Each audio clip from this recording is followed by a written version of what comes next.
Hey, welcome back, everyone. So, some big stories for the night. We're going to talk about what's happening with the Major Baseball League or Major League Baseball.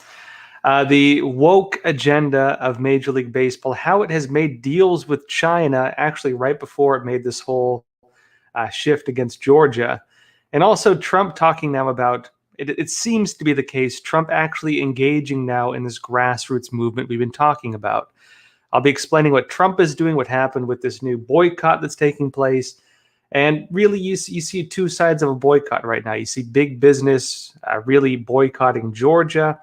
And you see now Republicans, or I should say Trump supporters, moving to boycott these big corporations that are boycotting Georgia. And so it's a big story, I think. And we'll go into a bit of what's happening with that. Also talking about the China connection and what it means now that Trump has begun engaging in this whole grassroots movement we've been talking about for a while. And that said, folks, good to see y'all here, and happy Easter, as you all mentioned. Yeah, happy Easter, everyone. Good to see y'all. Yeah, Julie P., good to see you as well. The drink tonight, those of you curious, is ginseng tea. Actually, I took time to make it. You have to brew it for like 20 minutes, and it's very, very nice and wonderful seeing you all. All right, folks, as always, you have questions, leave them in the chat. I'll try to get to them. That's how let's jump into the first story for the night. Now, this is Epoch Times reporting. It says here, Major League Baseball had extended and expanded its contract with a Chinese telecommunications giant shortly before boycotting the state of Georgia over the league's disagreement with the election reforms recently enacted by the Peach State's democratically elected governor and legislature. So in other words, right before the Major League Baseball went and boycotted Georgia, they had signed a deal with this Chinese company, this Chinese telecom company. And really, you can't have a big business in China without having ties to the Chinese Communist Party. Let's go into this a bit more.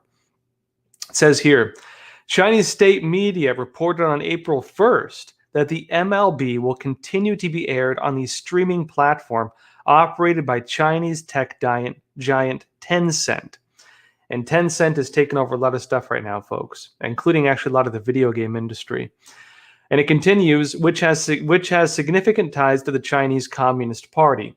Tencent is of the Chinese companies that had temporarily dropped NBA games, remember that with the NBA, as a form of censorship after former Houston Rockets general manager Daryl Morey spoke out in support of the pro-democracy protests in Hong Kong. Kind of funny now, right? That they're claiming to protest Georgia over election reforms, right, to strengthen the democratic system, while at the same time remember we had this manager who spoke out against the CCP's crackdown of democracy activists in Hong Kong. And they were, fully okay with siding with the CCP during that, right? They were fully fine, NBA, siding with the CCP over this, right? And now we see the same thing, Tencent again playing a role in this. Unclear if they're pressuring MLB right now, but we do see MLB having no problem working with them. Yeah, moving to a bit more. Now, on April 2nd, the day after the announcement of the Chinese deal, the MLB, Major League Baseball, moved its annual All-Star Game out of Atlanta, Georgia, in response to a set of election reforms signed by Georgia Governor Brian Kemp last month. MLB Commissioner Robert Manfred said in a statement that the move would, quote, demonstrate our value as a sport. The league did not respond to an emailed question to confirm the details of the Chinese deal and a question on how continuing business with China demonstrates its values considering the recent U.S. recognition of a genocide being carried out by the CCP against the Uyghur Muslims. Now, keep in mind, if they're doing this as a value statement, right, on one side, they're saying it's a value statement to no longer be in Georgia because Georgia has put in place tighter security protocols around the elections, right, around voter integrity, while at the same time having no problem being in China, where you have a communist government in power that is using slave labor and genocide against minorities, and which at the same time cracked down on Hong Kong and eliminated Hong Kong's freedom, democracy, you name it. They have no problem with that, right? Now, the CCP is responsible for an estimated 100 million unnatural deaths since taking power in China in 1949. Senator Marco Rubio flagged the coincidental timing of the MLB's China deal and Georgia boycott, writing on Twitter that the league has caved to pressure, moving the draft and All-Star game, quote, the same week they announced a deal with a company backed by a genocidal Communist Party of China. And he continues stating, why are we still listening to these woke corporate hypocrites on taxes, regulations, and antitrust? Now, the MLB enjoys a federal antitrust exemption. Representative Jeff Duncan on April 2nd instructed his staff to draft a bill that would remove the exemption in response to the Georgia boycott. So a bit going on right now with that. Now, a bit more on this, another story here. It says, Georgia Governor Brian Kemp, election reforms worth the boycotts and the lawsuits. And he says that, it says this is Epoch Times reporting, another story. Georgia Governor Brian Kemp said he'll stand his ground in response to corporate backlash over a newly enacted law seeking to advance the integrity and fairness of elections in the state following the election rule change made during the pandemic that led to controversy surrounding the 2020 election results. Right? Now, remember what happened during the 2020 election. Different governors used the virus to create new powers, new laws, including around the elections. Now, many of those powers they're revoking, they're moving back. But there are some people who want to see those laws become the way things are going forward, right? Now, it continues. He says this, this is Kemp speaking, quote, free and fair elections are the foundation of who we are as a state and a nation. Secure, accessible, fair elections are worth the threats. They are worth the boycotts as well as the lawsuits, Kemp told us to reporters during a press conference on April 3rd. And he continues, quote, I want to be clear. I will not be backing down from this fight, and neither are the people who are here with me today. Now, as this happens, it's interesting because what you're seeing is essentially the Biden administration and the Democrats mainly aligning themselves with big corporations, big business, while at the same time the whole democratic socialist narrative, which is ironically sided with them, claims to oppose corporate oligarchy. But here we see people, businesses that enjoy corporate oligarchy, including exemptions from things like, antitrust laws and things like that, right? They have immunity for things like this. We see big businesses getting behind and enforcing different socialist far left policies, while at the same time claiming this, woke agenda, while at the same time siding with China, the Chinese Communist Party, and its genocidal, totalitarian slave labor regime, right? What does that mean, right? It means that the stated values they have, the reason they oppose these laws in the United States, don't actually have to do with a care for democracy. Because if they cared about democracy, they would not deal with a Chinese Communist Party business, a Chinese Communist Party business that censored American companies when one member of the company criticized the Chinese Communist Party for stamping down and ending democracy in Hong Kong. If they actually cared about democracy as they claim they do, why would they be working with Tencent, which was enforcing censorship on American soil over comments made about the CCP's crackdown in Hong Kong? Right? If they cared about, racial minorities and, opposing the history of slavery, why are they dealing with the Chinese Communist Party, which as we speak is using slave labor? Why are businesses themselves, including many of them, trying to push this woke agenda as we speak, engaging in slave labor in China? Maybe it's because the narratives they're pushing don't actually reflect what they care about. Maybe there's a broader agenda behind what they're actually doing, right? Now, let's go a bit further into this because what we're seeing right now is interesting. What we're seeing taking place is a battle of boycotts, right? It's not just the big corporations, these oligarchies, ironically, that are pushing for these boycotts. While at the same time, let me paint the picture a bit broader here. The Biden administration and the Democrats mainly are siding themselves with big corporate America, right? Big investors, big businesses, and so on. For example, when it comes to the idea of a vaccine passport, I'll be getting into this a bit later tonight. They can't actually enforce these things from the federal government level without risking, violating the Constitution, right? They can't enforce, for example, regulations on censorship, political censorship, because it'll violate the constitutional rights of free speech. And so what they're doing instead is they're siding themselves with corporate oligarchs, businesses that have a monopoly on certain segments of the society, including, for example, your freedom of movement, like the airlines, including, for example, your freedom to make transactions, freedom to make purchases, like, American Express and credit card companies and the big banks, like your ability to, say, go and enjoy a baseball game or go and enjoy watching a sport or, escape to enjoy some form of entertainment. They can require through these companies, through partnerships, that these companies enforce things that violate the Constitution, because the Constitution, arguably, depending on who you ask, may not encompass private business and what private businesses choose to do, right?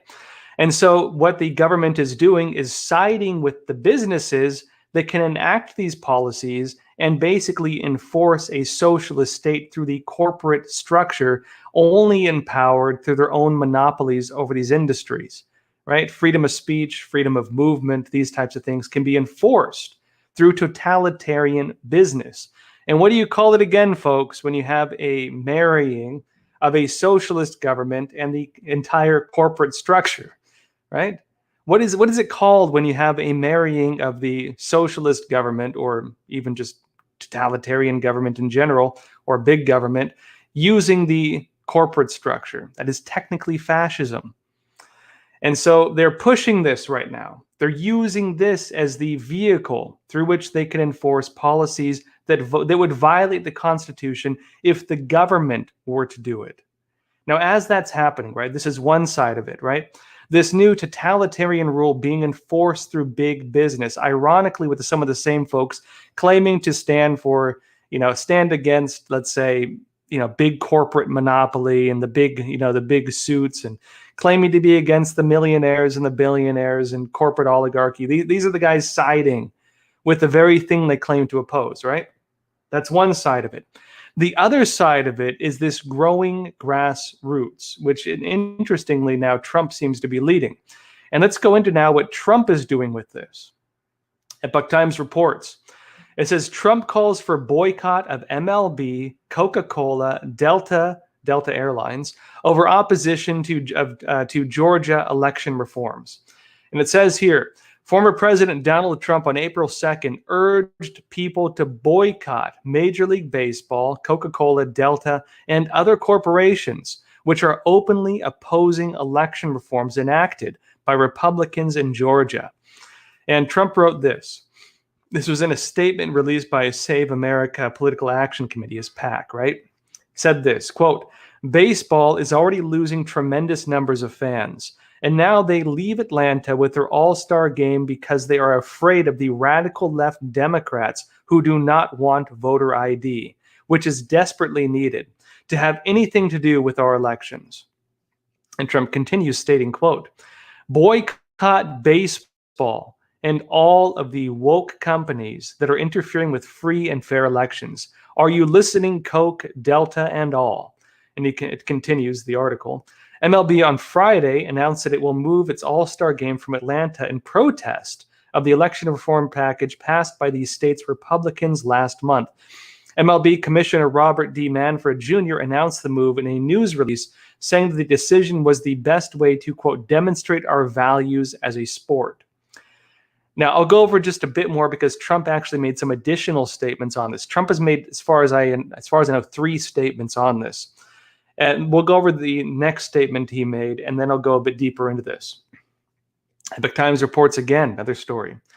It says, Trump urges Republicans to never submit and boycott companies over Georgia voting reform opposition. It says here, former President Barack Obama so you have a few different players here now, made his position on the state election reforms known in a Twitter post on Sunday, congratulating the MLB for, quote, taking a stand on behalf of voting rights for all citizens. But Trump said in his latest statement on Saturday evening, quote, for years, the radical left Democrats have played dirty by boycotting products when anything from that company is done or stated in any way that offends them. And he continues, now they are going big time with woke cancel culture and our sacred elections.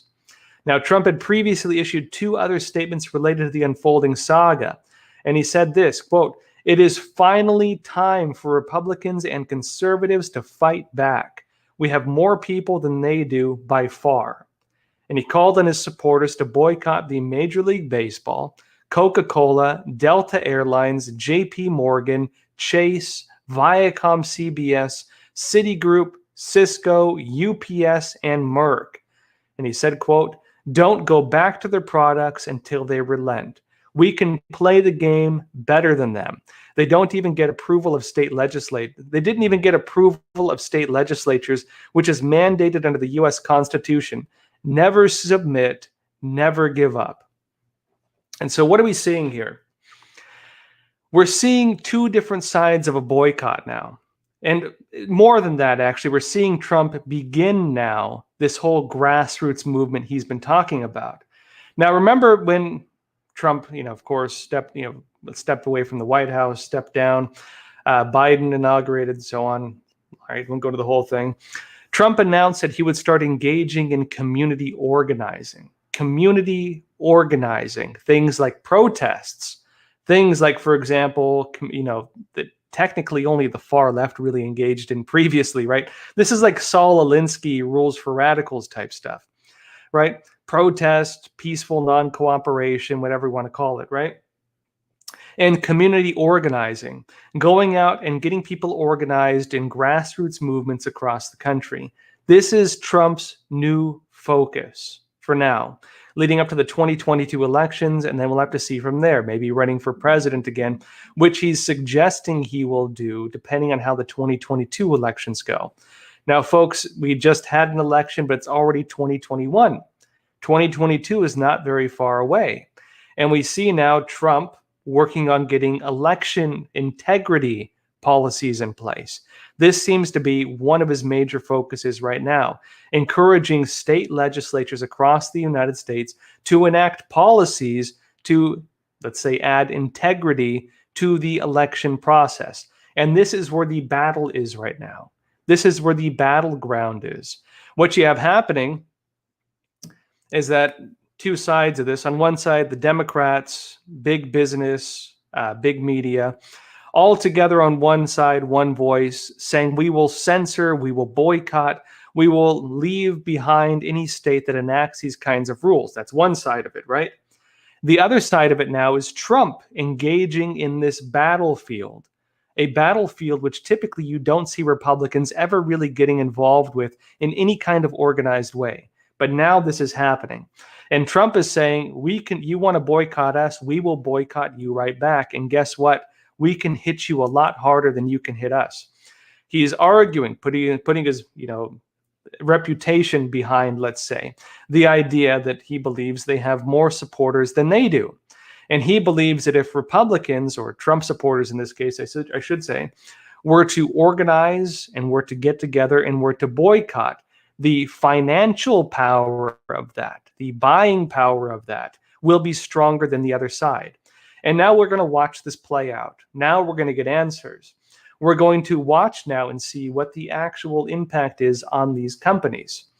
And again, he's calling for a boycott of Major League Baseball, Coca-Cola, Delta Airlines, JP Morgan Chase, Viacom CBS, Citigroup, Cisco, UPS, and Merck. Quite a few companies. And we'll watch as this plays out.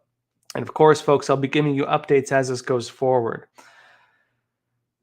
All right. That said, I've mentioned before, we are totally demonetized by YouTube.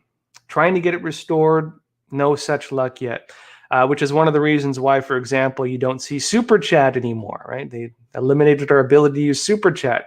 Speaking of, Speaking of this whole battle for narrative, right? Trying to shut down independent voices, but we're still standing.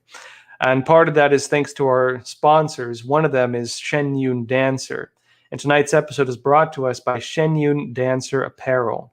Now, I should note, folks, Shen Yun Dancer is run by Chinese Americans. It's a New York-based company.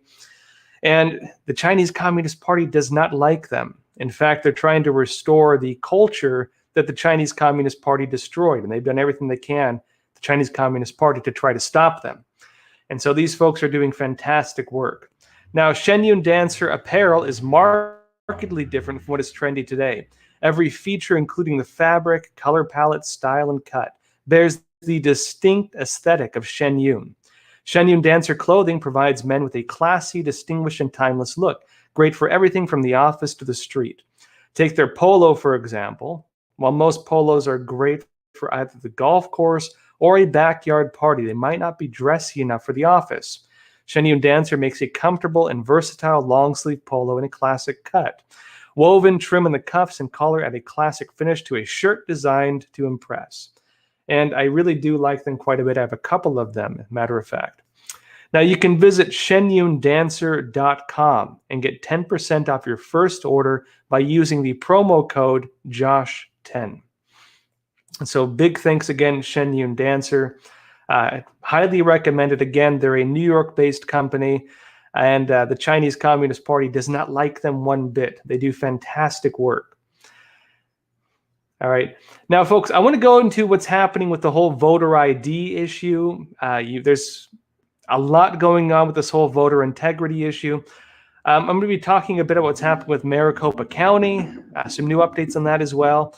And really, like I said, this is one of the areas where the big battleground is taking place between Trump's boycotts and the big business boycotts. I'll be getting into this just a minute. Before we get into that, though, let's go over a few questions for the night. So first question is from Denise Bike. You said, where will the MLB reschedule, and wonder how will people react? We'll have to see what the MLB is actually planning. I think the baseball league, Major League Baseball, I think they're planning on anticipating on the boycotts and protests to be no more intense, for example, than what they were already facing with, the whole woke revolution attempt, right? We saw the same thing happen with the NBA. We saw the same thing happen with the NFL. We saw these different athletes, right? At the athlete level, not the top level, the athlete level, kneeling, refusing to stand for the Pledge of Allegiance, for the national anthem, refusing to show their support for the American story, refusing to respect the American flag, and really, making statements and going on this whole, woke agenda, trying to criticize the history and foundations of the United States. That was seen from the athlete perspective. And of course, big media, big business were paired in all this. So was big politics. While the athletes were making a show of this, the athletes who engaged in this got big contracts with shoe companies, became famous through press coverage. Really their whole careers were enhanced by press coverage, painting them as, brave victims and such, right? We saw this happen from the grassroots level, and we did see some people kind of get sick of it, just saying, these athletes are annoying or whatever your position was. You did see some protests on that level, people saying, I can't stand the way these athletes are behaving, and they chose not to watch it for that reason. That was not a, say, high level, the entire league had an issue protest. Very likely these companies right now, MLB in this case, they're probably anticipating the backlash to be on par with what happened with the NFL protests and so on. They were probably anticipating it to be on that level. I don't think they were and then really Republicans don't typically organize, right? And I think they were hoping that would happen, right? I think they were hoping that would happen, and that the media and political establishment would use their own protest, the MLB, that they would use that protest to really give them press coverage, give them a lot of support. they can maintain their games in China and so on. And, the Chinese money can pump into them and keep them afloat. They were probably anticipating this would happen, that it would be a momentary blow, let's say, to their audience. But they have international audience. They can get by without the Americans, maybe they assume. And maybe they assume that because of the virus lockdowns, they're not making a whole lot of money anyway. So might as well make a big show of it.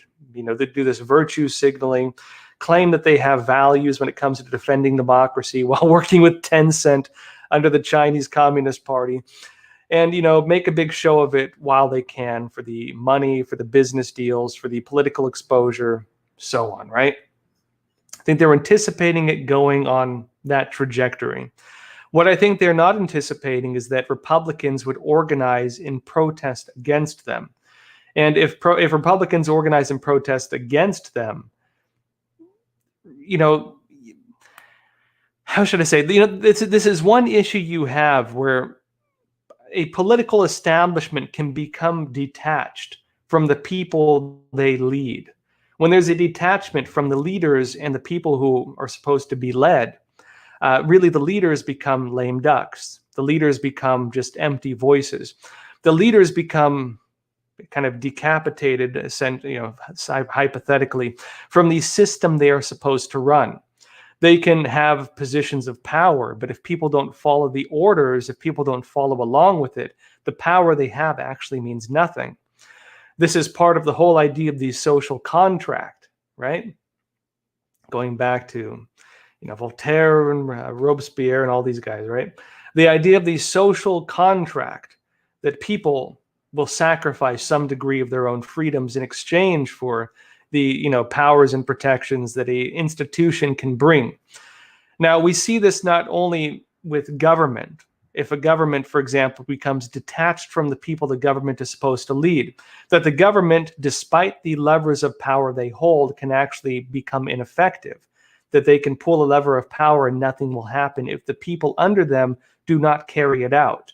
But because these days we have businesses that are essentially as wealthy as and as powerful as governments, really this applies as well to the business structures. If the businesses lose their customers, if the businesses lose the grassroots support, if the businesses risk bad press, which turns even more people against them, that for them means, again, they're cut off from the people that they depend on for their power. They have no power unless it is given to them, you see? And if the people take back that power, take back that authority, these are empty institutions with nothing. These are empty institutions with no power, no authority, and no influence without that grassroots support. And so we're going to watch now as that grassroots support shows itself, whether for or against. And we're going to watch in this country now, Republicans, for the first time I think I've ever seen, getting organized with protests, boycotts, and really grassroots movements. Get ready for it. I've been saying, really within the next couple months now, I think I said it last month, 2 to 3 months, we're going to expect to see a lot more of this. Mike Lindell's launching his new social media. Trump is launching his own social media. Unclear whether it's going to be linked with Mike Lindell, the pillow guy, or whether it's going to be his own. And we're going to see Trump also getting engaged in the different political campaigns across the country for the Senate and House races. This is where things are happening. This is where the movement is, right? And we're going to watch now as this whole thing plays out. We're going to watch now this grassroots movement emerge. And we're going to watch as well and see, for the first time ever, what power Republicans, conservatives, Trump supporters have and what power they do not have, because we've never seen them organize like this. Next question is from Mike William. You said, so if they start refusing service with a vaccine passport, then what about all the money lost? Hollywood, or how would companies succeed financially refusing business? Well, I think that's where the protests come into place. I think they're anticipating that they'll have enough support that people will get behind them, and that they have essentially enough of a monopoly that people will have to get these virus passports if they're going to be staying in power, right? I think they're anticipating that they're going to be getting people to get the vaccine, to get this vaccine passport, rather than losing supporters. I think they're anticipating it going in that direction. And we're going to have to see now if there are protests against them, organized boycotts against them, rather than seeing these people get, the vaccine passport. This is a different topic slightly, talking about the vaccine passports. But if big business starts enforcing vaccine passports and people simply refuse to get the vaccine and get the vaccine passport and then refuse to go to these companies, what you're going to see instead is that new competitors will come up and possibly overtake them. We'll have to see. Again, we've never watched before organized protests against things like this. And we'll have to see as well whether Trump gets behind the boycotts against the vaccine passports. Trump so far has actually been pro-vaccine, it seems. Trump so far has encouraged his supporters to get the vaccine.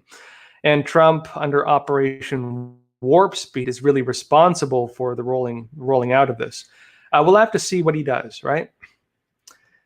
Let's see. Next question. This is from PM Lords in God We Trusted. Sorry. Say, don't they set up NTN to blow up Suez Canal to stop China communist economy growth? You have to forgive me. I don't know what you mean here.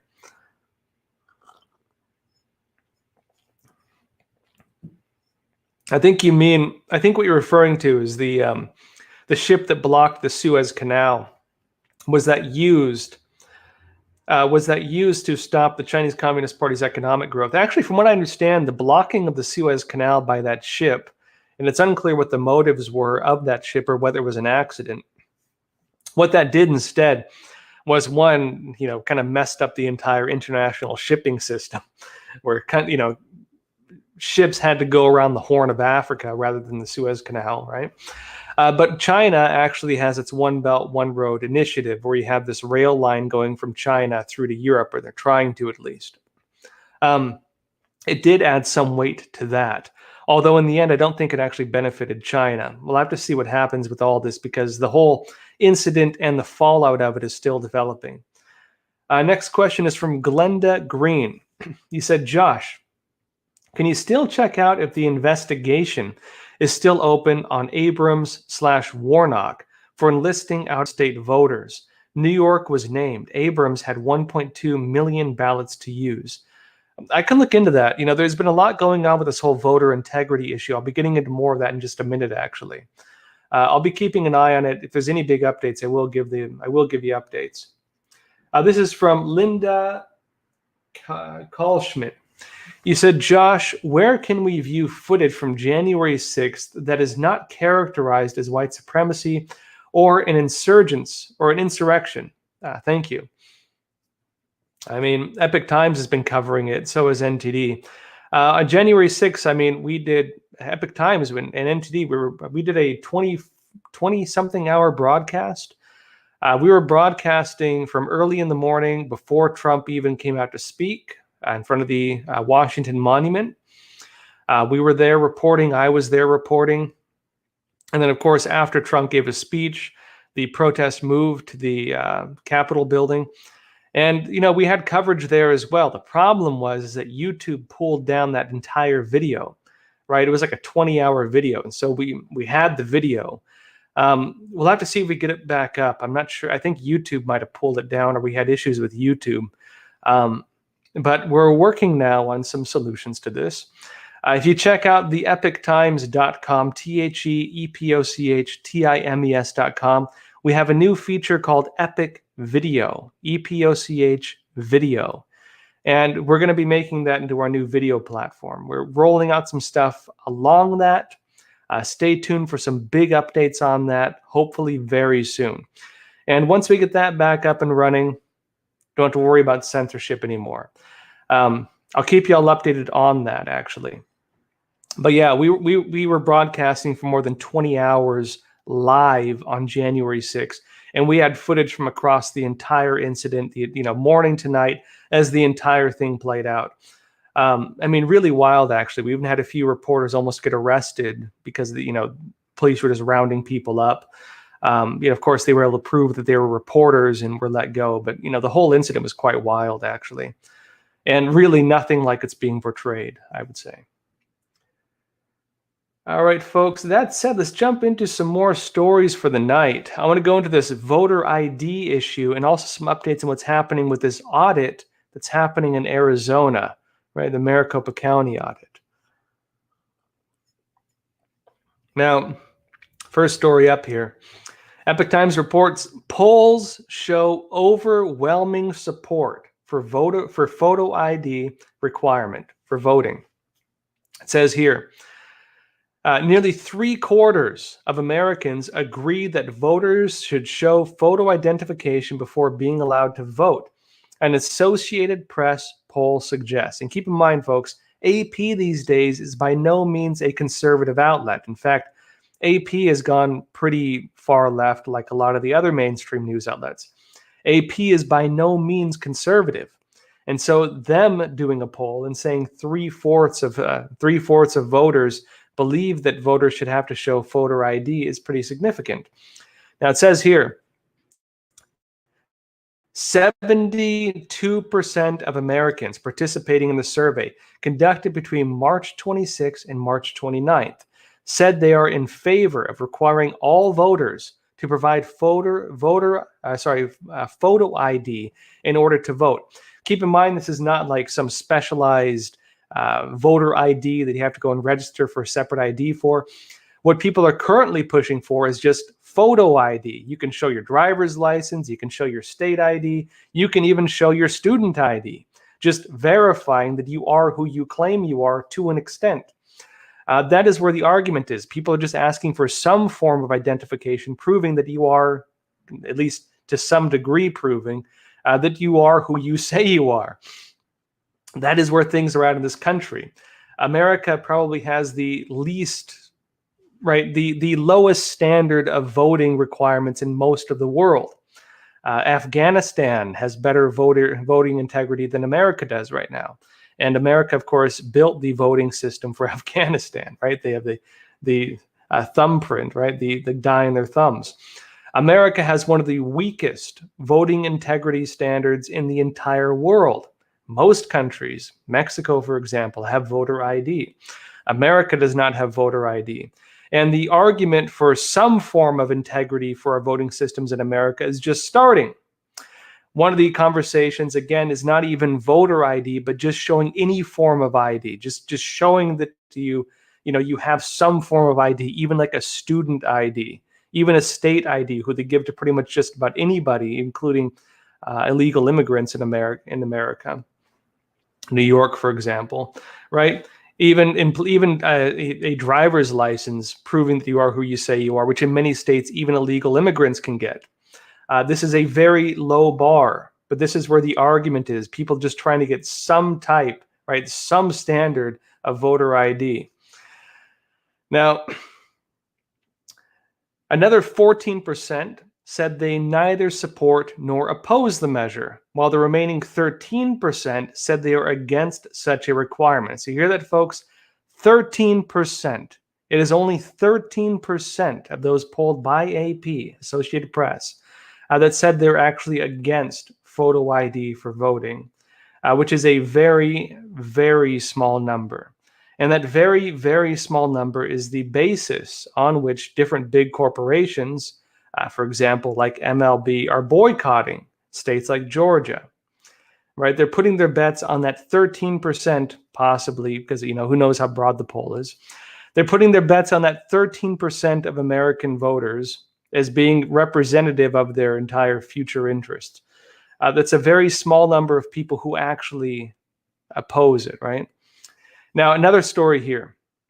Epoch Times reports, Wyoming legislature approves voter ID bill. So what are we seeing here? We're seeing this push for voter integrity spreading now beyond Georgia. We're seeing now other states moving on this. We're seeing now that this is not just a single state issue, that what Georgia did, and by holding its ground and by getting Trump's backing on it, this movement to enhance the voting integrity systems in America is becoming a trend. It is now moving to another state. And very likely we can expect other states to get on board with this as this moves forward. Let's go into this. It says both chambers in Wyoming on Thursday approved a bill that requires voters to present identification before voting. It says the state house passed the bill 51-8 after the Senate approved it 21-1. The legislation requires people to present proof of ID before voting. Proof can be a driver's license, a tribal identification card, a Wyoming identification card, a U.S. passport, a U.S. military card, an ID from a university or public school within the state, or a Medicare or Medicaid insurance card. Pretty much just about any type of photo identification that is in any way pseudo-official, right? Going to watch this again increase, I believe. We're going to keep watching the spread, I believe. I believe this is the beginning of a very big trend we're going to see sweeping across the country. And as I mentioned too, this is Trump's current focus. This grassroots movement he's in right now, this grassroots movement he's pushing right now, is going head to head with the cancel culture movement of big oligarchies, big businesses, big government, and big media, right? These two things are going head to head. The institutions against the grassroots of America, one, fighting against the voting standards, the other one calling for new and better voting standards. This is the current battle taking place, this battle of ideas taking place in the United States. And so get ready, folks, it's just now starting. Now, on that note, we talked about Arizona. There's a new update now. Remember, folks, now it's important to note, the state legislatures across the United States are overwhelmingly Republican, meaning that if this does become a trend, Republicans in most states that actually matter, outside of the ones that are going to vote blue no matter what, essentially, Republican states, if they put in these different standards, America is going to have pretty high standards of voting. If all the state legislatures were to enact laws like this, especially in the swing states, the battleground states, we could expect the concerns around voter integrity that Republicans had in 2020 pretty much being resolved if these different state legislatures were to enact policies like this. And also, folks, as this happens, the investigations into what happened in 2020 are still on their way, right? They're still undergoing. And one of the big places we see this happening is in Maricopa County in Arizona. Now, we mentioned previously, the Arizona State Senate has called for an audit and approved an audit, in fact, 4 independent audits of Maricopa County and what actually took place there. Maricopa County was where you had a lot of the major allegations of voter irregularities, let's call them, right? Accusations of voter fraud, large scale, allegedly taking place in Maricopa County. And now that this has been approved, Maricopa County and the officials there are pushing back against it and trying to prevent the investigations that have already been approved to some extent from being able to take place as they are intended. And they're arguing that there is a loophole within the statements from the judge. Let's go into this. Now, Maricopa County disputes audit subpoenas, tells senators to pick location outside the tabulation center. And it says here, in the newest development in the ongoing Maricopa County election audit saga, a lawyer representing the Maricopa County Board of Supervisors said in a letter that, while the board intends to comply with the Arizona State Senate's audit subpoenas, these do not specify the Maricopa County Tabulation and Election Center as the audit location. And so senators should identify an alternate location for election materials to be delivered for the probe. Now, we'll have to see what that actually means as this plays out. But, in any kind of normal circumstance, if you were being accused of a crime, right? If you were being accused of, say, doing something that was illicit, and all you need to do to end the rumors, all you need to do to dispel the concerns, all you need to do to calm people down and restore peace and order and, general faith in the institutions is to just open your door and say, come in and have a look. Would it not be in your interest to do that, right? Would it not be in the interest of the media that claim we just had the most, the most secure election in American history? Would it not be in their interest to allow proof to be given that we did in fact have the most secure election in history? Would it not be in their interest to again open the doors, say, come in, let's make it transparent, have a look, let's get it over with, and we will eliminate any concerns and we can move on as a country? Would this not be the way to do it, right? This is not the way things are going right now. Instead, they're saying they're trying to block people at every step of the way. Why would they do this? Why would they do it if the concern of many Americans right now is that things exactly like this, the lack of transparency, is itself a concern about the integrity of one of the foundations of this country, which is the ability of American citizens to vote for the people who lead them. This is one of the ways our country functions, one of the most basic foundations of the way this entire country was built and the way it's set up. Would it not be in their interest to, let's say, restore public trust by just opening the doors and being transparent about it? Would it not be in their interest to allow that to happen? So the question is, why are they not doing that? Right? You tell me. Now let's go into some more stories for the night. I want to talk about China right now because there's some interesting updates about China's involvement with some, say, disinformation, I think we should call it, ironically with some of the organizations that claim to oppose disinformation. Interesting story here, National Pulse. They've been having some fantastic coverage, actually, of what's been happening with Chinese Communist Party subversion of the United States. Now let's go into this. It says here, China's state propaganda group boasts control, right? They're boasting about it, control over Western think tanks, election integrity groups, and even Joe Biden's national security team. The CCP is boasting about it, having their influence over them, right? It says here, the Chinese Communist Party's Cyberspace Administration of China has boasted of one of the most critical connections between the 2020 U.S. presidential election, the COVID-19 pandemic, and the groups and individuals campaigning to stop President Trump and his American First agenda, the National Pulse can exclusively reveal. New bombshell admissions over China's influence in both the United States and Europe link organizations such as the Berggruen Institute with the Chinese Communist Party. The Berggruen Institute first rose to national attention after co-founding the Transition Integrity Project, which advised on how Joe Biden could seize power on the back of an ostensible Trump victory. The news lends further credibility to election tampering theories, especially concerning Chinese Communist Party influence. And it says here, a 2017 report effectively claims on the CCP's behalf that CNN host Fareed Zakaria, Twitter CEO Jack Dorsey, Facebook Oversight Board members Heli Thorning-Schmidt, Never Trump philanthropist Pierre Omidyar, and many others, quote, cooperate with the CCP and its goals.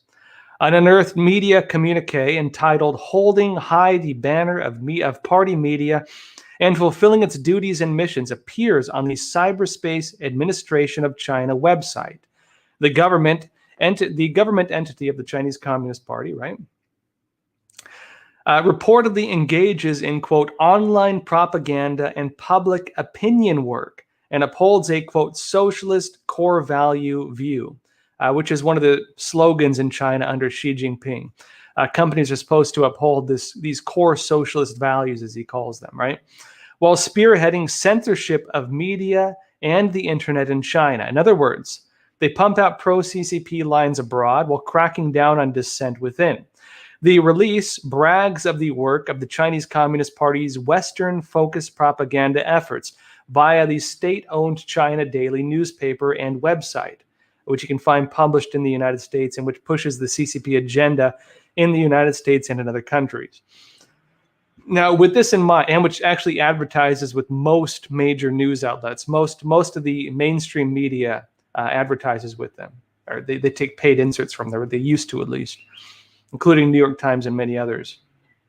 It says, a bit further down, it continues, with this in mind, the CAC proclaims of promoting over 10,000 propaganda pieces to foreign audiences and critically brags of their work with Western think tanks in achieving this goal. And it says here, quote, through cooperation with think tanks such as the Berggruen Institute in the United States, the Canadian Centre for International Governance Innovation, and the Australian Lowy Institute for International Policy, we attracted nearly 200 overseas think tankers as special commentators on China Daily.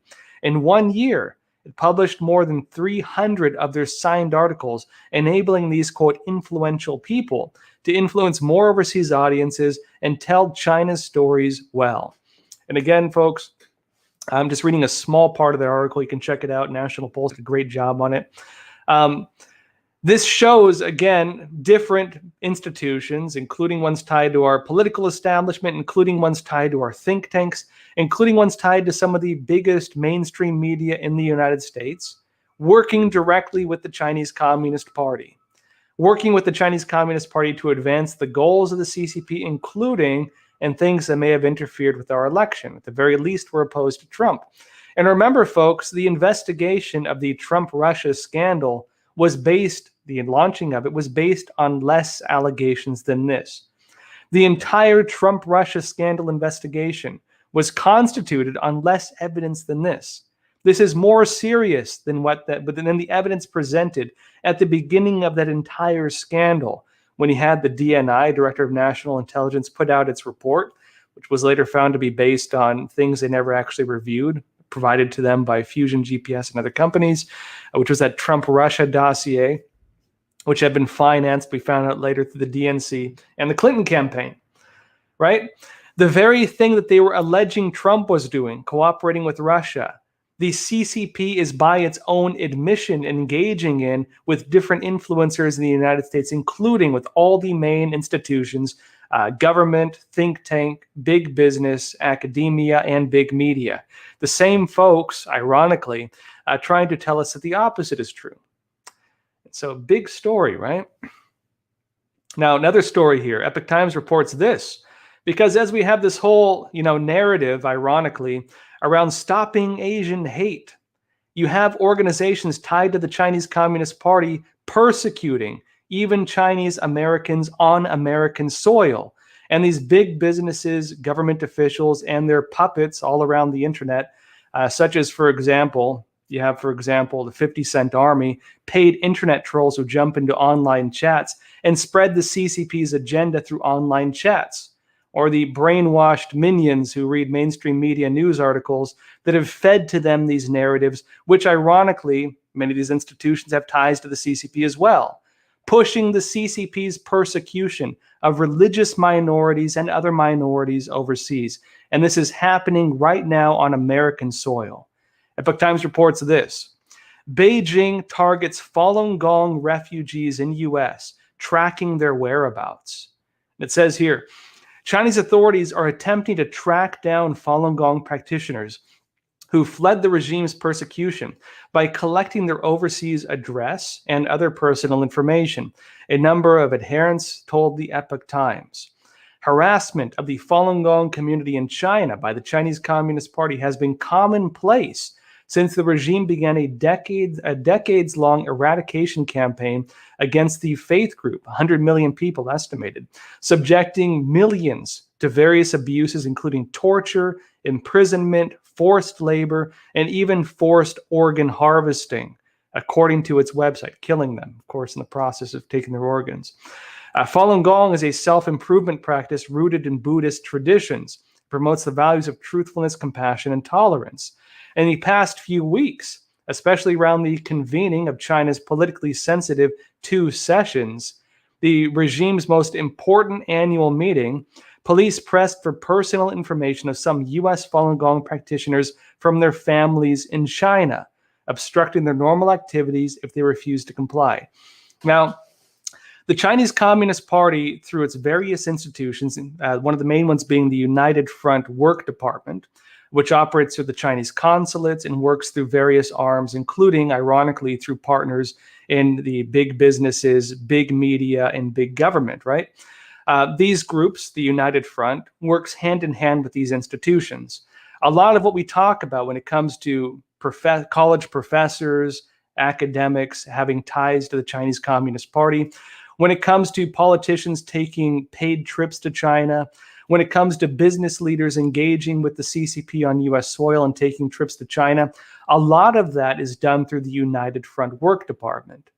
Now, the United Front Work Department also carries out abusive programs like this, where the Chinese Communist Party monitors, tracks, harasses people who have escaped the CCP, people who escaped abuse in China, including many people who are here on real amnesty because they were tortured, imprisoned, re-education through labor, slave camps in China, who went through things like this. And so all these woke voices, all these people claiming, ironically, right? All these people claiming, ironically, to oppose, for example, persecution of Asians. Many of them, many of the big business institutions, many of the academics, many of the think tanks have engaged with an organization that carries operations like this out on American soil. These are people who are harassed on American soil by the CCP through this arm, people who are subjugated to various forms of persecution by the CCP on American soil. And while at the same time, different academics, journalists, YouTubers, as a matter of fact, you can find some of these narratives around on YouTube as well, actually push the Chinese Communist Party's narratives to persecute these groups, including on American soil. You can watch for these folks pushing the CCP's propaganda in attempts to justify the Chinese Communist Party's persecution, genocides, and use of slave labor against Chinese religious minorities.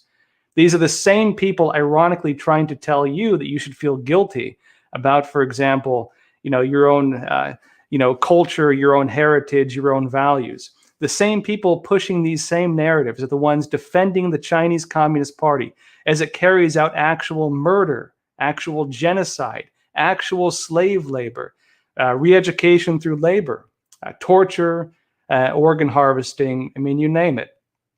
And yes, including harassment, including abuses, and including even threatening, sometimes imprisoning the family members of people in the United States, right? Trying to pressure them, imprisoning, persecuting their family members who are back in China because the CCP is trying to target them here in the United States or in other countries. This happens as well in Canada, happens as well in Australia, happens as well in Europe. The Chinese Communist Party, through the United Front, uses this same system to launch these same operations in many countries around the world. And this is just one of many examples of this. Now, folks, it's getting a bit late, but let's go into a couple of stories about... Actually, let me go over the vaccine, some updates on the vaccine, and then see what time it is after that, because there's quite a bit going on I would like to cover. Always, time goes by too quick. All right, let's talk about the vaccine. Now, folks, there's some strange things happening with a few of the vaccines. Now, this Sinovac vaccine, the one tied to the Chinese Communist Party, there's a strange phenomena taking place with it, as Epoch Times is reporting, that the countries that are using this vaccine are showing that there is increased cases of the virus rather than reduced cases of the virus. And there's 4 different points to this, which we'll briefly cover here. Epoch Times reports the Hong Kong government recently rolled out a large-scale vaccination plan against the CCP virus, commonly known as COVID-19. But it's been mired by frequent reports of serious adverse reactions. Now, in just 1 month, 13 people died in Hong Kong after being inoculated, after they got the vaccine. 11 of whom have been injected with the Sinovac vaccine, a Chinese domestically made vaccine. The CCP has not reported a single case of serious side effects or death after announcing the administration of 100 million doses of the Sinovac vaccine in China on March 28th. But there are 4 strange phenomena of the Chinese Sinovac vaccine, analyzed as follows. And these are: The article is pretty in-depth. You want to check it out, you can read it, but I'll go over these briefly. First of all, there's no deaths reported in China. Outbreaks are intensifying in countries using these Sinovac vaccines. In other words, countries that are using these vaccines, they're seeing more cases of the virus rather than fewer, which you would expect to be the opposite if the vaccine was functioning. The adverse reaction rate is similar to a placebo, and the CCP is politicizing the use of mandatory vaccination, suggesting that the Chinese Communist Party's vaccine is bunk, suggesting the CCP's vaccine does not do what it's supposed to do, and suggesting as well that places that use the vaccine are seeing the opposite effect, where rather than having fewer cases of the virus, fewer outbreaks, they're having increases in the virus outbreaks. Now, there's a lot going on with these vaccines. Different parts of Europe, for example, are putting different bans on the AstraZeneca vaccine. They're alleging some people they've said they've seen have adverse reactions such as blood clots. The Catholics have stood up against the Johnson & Johnson vaccine because it has aborted fetal tissue in it. And there's a lot of concerns around the vaccines in general, including around the vaccine passports. Now, I'll be covering all this as we go forward. A lot to go into, more than we can cover in a single night as usual. But folks, that said, as always, I'll be doing these live Q&As every Sunday, Tuesday, and Thursday. And of course, that said, I'll see you this coming Tuesday, 10:30 p.m. Eastern Time. And as always, folks, also please check out the other interviews we're publishing. I think you'll really like them. I've had some very good ones recently. Again, I think you really like the interviews we're publishing, so please check those out as well. And folks, again, see you Tuesday. As always, please take care of yourselves, stay informed, and stay free. Thank you.